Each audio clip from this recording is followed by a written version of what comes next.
చాలా మంది ఇక్కడ లేడీస్ మోసపోతే ఒక మాట అంటూ ఉంటారు, లేడీస్ అయినా బాయ్స్ అయినా, చాలా నమ్మేను ఆ పర్సెంట్ ని, చాలా నమ్మేనని. అది అమ్మ 3 ముళ్ళు వేసి 9 నెలలు మోసి నీ బిడ్డలని నీ మొగుడిని సొంత మొగుడిని నమ్ముతాయి, కానీ ఎవడో 3 రాష్ట్రాలు దాటి వచ్చిన మాత్రం నమ్మేసి ఆడికి లక్షలు ఆడి నిండా ఆడుతున్నావు. సిగ్గులేదు నీకు? నీ బిడ్డలు నమ్ము, నువ్వు లెగలేని టైంలో కొద్ది ముద్ద ఎడతారు. నీ మొగుడిని నమ్ము, నీకన్నా ముందు చచ్చిపోతే, నీ మొగుడి కన్నా ముందు నువ్వు చచ్చిపోతే కొద్దిగా ఇది ఆడతారు తలగోరు. అంతేగాని ఊరు పేరు సరిగ్గా తెలియదు, వాడి అడ్రస్లు కూడా తెలియదు, నీ విషయాలు వాడి ఇంట్లో కూడా చెప్పడు, వాడికి ఒక్కడికే ఆని నమ్ముతున్నావు. సంకనం అవుతుంది తప్ప ఏముంటది మీకు? ఆడలేనా మొగోళ్ళైనా చెప్పు. ఇప్పుడు ఒక మగాడు ఒక ఆడదాన్ని నమ్మినా మొగుల్ని మోసం చేసి నీతో ఉండదు అయ్యా. నీకన్నా మంచోడు వస్తే వేరే వాడిని దగ్గరికి వెళ్తాను నమ్మకం ఏంటి?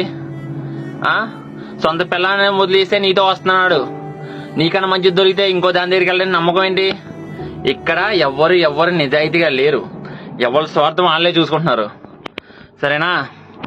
అది 3 ముళ్ళు వేసి అక్కడ నలుగురిలో తాళి కట్టిన భర్తని భార్యని వదిలేసి ఇక్కడ ఎందుకురే అదో పంచాయతీలు మనకి?